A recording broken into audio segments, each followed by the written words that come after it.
Shtetarën e Republikës Kosovës që mos mendin nëse vjen deri te në lëvizje e çmimeve, në inflacion i ri, apo nëse vjen deri te çrregullimi i sinxhirit të furnizimit. Pra kur jemi tek zhvillimet e fundit në botë, përmendet naftën, ka pasur më njëherë ka pas lëvizje të naftës, se çmimit të naftës, a pritet të rritet ende ky çmim, pasi që dihet që janë alarmuar goxha shumë qytetarët. Po, është e natyrshme siç e thash me pas lëvizje, për shkak se ne jemi të varur prej bursave dhe jemi blerjet tona i bëjmë, mos them blerje ditore, po ndoshta brenda javës i blejmë blerjet për furnizim. Gjithçka varet, është jashtë mundësive të Kosovës, është gjithçka varet se si do të zhvillohen ngjarjet në rreth kanalit të Hormuzit dhe sa do të jenë tregjet ose bursat të ndihshme ndaj këtyre lëvizjeve ose ndaj këtyre kërcimeve që na vijnë. Mundet me ndodhë që me pasën edhe një rritje të lehtë, mirë po të shpresojmë që nuk do të zgjasë shumë kjo situatë, ose lufta ta që nuk do të zgjasë më shumë ashtu siç është premtuar edhe prej administratës së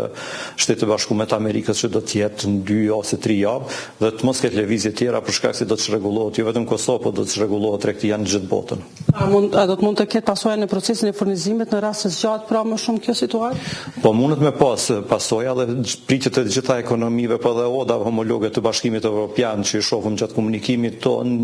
pritjet janë që nëse mbyllet, se ende zyrtarisht nuk është mbyll kanali i Hormuzit, ka pas kërcënime për anijet që kalojnë ato pari, mirë po nëse mbyllet, atëherë mund të vijë edhe deri te çrregullimi i zinxhirit të furnizimit. Për këtë arsye, pritjet tona janë që nuk do të lejohet më mbyll, po edhe të ndërpritet ndoshta më shpejt kjo, si them, lufta që në mënyrë që mos ketë çrregullime të furnizimit. Gjatë vitit e kaluar ka pasur shumë biznese të vogla, themi ndoshta ose ato të mesme të cilat janë mbyllur për shkak situatës që ka qenë, por duke më pas parasysh tash edhe zhvillimet e fundit në botë, a pritet që të ketë qysh pritet pra të jetë ky vit për biznesin? Po, sinjalet e para nuk janë të mira, për këtë arsye edhe ne në Kosovë duhet ta kemi një qeveri shumë të fortë, duhet të kemi institucionet në nivel të gatishmërisë, që të mos lejojmë që biznesi ta hapsojë ose qytetarët ta hapsojmë se nuk i kemi institucionet tona fuqi plote ose me kompetenca të plota për të vepruar, për të marrë vendime. Rrethonat ndryshojnë këtë vit prej rrethonave të vitit të kaluar. Vitin e kaluar sfida më e madhe e bizneseve ka qenë në nxjerrja në treg të lirë të energjisë elektrike, ta quaj kështu ne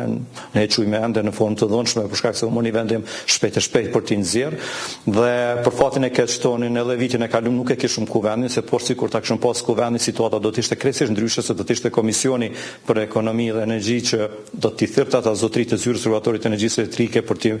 dhënë llogari dhe për të marrë vendim brenda kuvendit sa i përket daljes në tregun e lirë, mirë por mungesa e kuvendit edhe ndodhi çka ndodhi, tani jemi dëshmitar ku gjithë bizneset faturat ju kanë ardhur prej 200 deri 400% më shtrejt. Dhe kem biznese që është mbyll, kem biznes që është riorganizuar, kem biznes që ende shikon mundësinë për me dalë jashtë Kosovës për shkak kostos shumë të lartë të energjisë elektrike, se kjo nuk është përcjellë me një paketë në mbështetje. Sfida tjera ishte inflacioni në normë mesatare kemi pas 3.6, 3.7 që ka qenë inflacioni më i lartë, muj me çujtën në Evropë. Evropa ka pas në 2%, kurse ne kemi pas, siç e thash, afër 4%, ndërsa në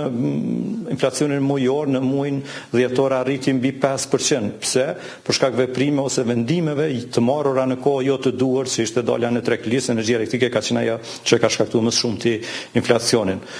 Këto ishin sfidat që kanë pas bizneset vitin e kaluar, shto që edhe s'kemi pas investime kapitale, nuk kemi pas reforma, si që thash, kurse këtë vit tani problemi ose sfida më e madhe është ky problemi gjeopolitik sa i përket konfliktit mes Izraelit, Shtetit Bashkuar të Amerikës me Iranin tani. Shpresojmë që edhe ky konflikt të përfundojë shpejt edhe në Ukrainë të mbyllet dhe të vinë duke u qetësuar edhe tregjet, po edhe zinxhiri i furnizimit mos psojë ndonjë ndryshim siç e kemi ose ndonjë ndërprerje siç e kemi pas me rastin e pandemisë. Faleminderit shumë për gjitha këto informacione që ndat për gjithë shikuesit e Koavizionit. Faleminderit shumë, merci. Raimonda, pra kjo ishte biseda sa i përket këtu në udhën ekonomike dhe përgjithësi bizneseve në Kosovë, kështu që me këto informacione po e kthej linjën në studio. Faleminderit shumë, e dëgjuam pra zotrin Rafuna që tha që duhet të kemi një president dhe jo zgjedhje të reja, ndërkohë kompromis apo zgjedhje të reja është pyetja që është bërë në kanalin zyrtar të Koavizionit në YouTube, ku ju mund të hyni dhe të votoni. Po e bëjmë këtu një kompromis si vot, pra 75% pas kanë thënë kompromis dhe